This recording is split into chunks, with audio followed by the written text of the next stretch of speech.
Bir video izleyeceğiz, bilgiler verecek. Her gün bir bardak süt içmeniz sizin sağlığınız için, kemik ve diş sağlığınız, beyin fonksiyonlarınız için çok önemli.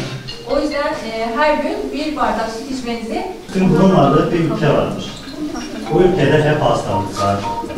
Hep hastalıklar varmış. Bir gün kralın kızı da hastalığa yakalandı. Çünkü onlar sütü bilmiyor. Demiş ki bu süt. Bu süt ne işe yarar demiş kral. Demiş ki bu süt içinde bir sürü besin var. Bunu içmeyen çocuklar, keçi, inek, koyun dediğimiz hayvanlardan sayıyoruz. Çünkü kral bilmiyor. Kralın ben başka çaresi de yok. O zaman içir kızıma demiş.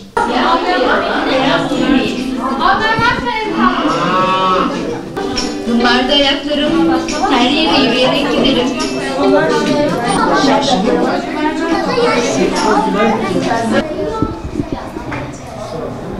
Siz de büyüyünce gideceksiniz değil mi?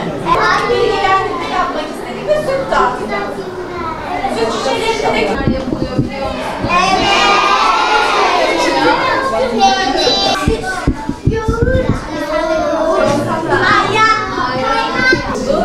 Süt ve ürünler iletişim programından geliyoruz.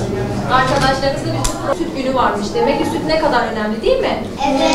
Mesela bizim her gün bir bardak süt içen var mı? Evet. Aferin size. Her gün Süt içiyorsak karnımız şişiyor. o kadar süt içmememiz lazım.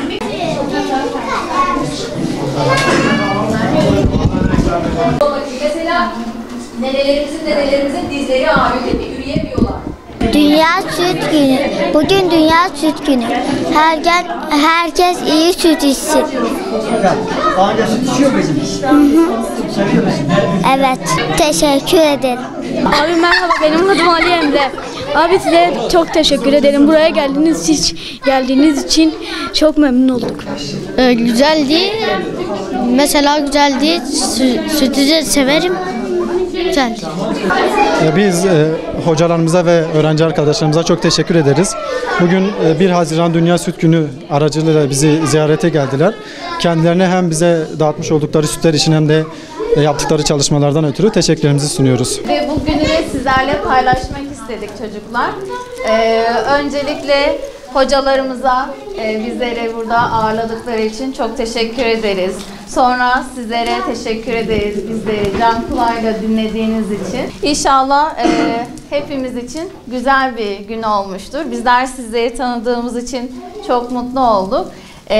Bizleri bir abi, abla olarak görebilirsiniz. İleride de umarım sizler de çok çok güzel yerlere gelirsiniz. Abileriniz, ablalarınız gibi sizler de kardeşlerinize bu sütleri ulaştırırsınız çocuklar. Aslında doğduğumuz andan itibaren karşılaştığımız bir besin oluyor süt.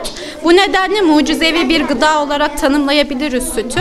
Özellikle çocuklar açısından faydasına baktığımızda içeriğindeki kalsiyum hem diş sağlığı açısından hem kemik sağlığı açısından oldukça önemli bir paya sahip.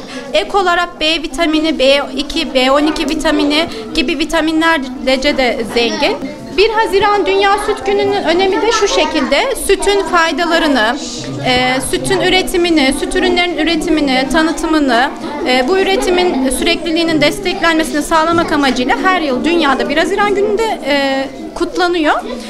Amaç da sütün öneminin, faydalarının vurgulanması şeklinde. Biz de burada arkadaşlarımızla bu amacı desteklemek için bir etkinlik gerçekleştirmiş olduk. Şimdi sütün faydalarından bahsediyoruz ama sütün bir de zararı var. Şöyle, laktoz intoleransı dediğimiz bir hastalık var. Bizim bağırsaklarımızda laktoz sütte bulunan bir şeker. Bağırsaklarımızda bu şekeri sindirebilen enzimler olmadığı zaman biz rahatsızlanabiliyoruz. Nasıl oluyor bu rahatsızlık? Karnımız bir balon gibi şişmeye başlıyor. Bu da bizde hastalıklara sebebiyet verebiliyor. Bu nedenle bu hastaların sütü tüketmemesi gerekiyor. Ama yoğurt, ayran, kefir gibi ürünleri de tüketebilirler. Bununla bir sakınca yok. Bunun yerine laktozsuz süt tüketilebilir. Laktozsuz süt de süt şekeri dediğimiz laktoz sütten ayrıldığı zaman laktozsuz süt üretilmiş oluyor. Onda bir sakınca yok. Süt içelim, sağlıklı kalalım, sağlıklı büyüyelim.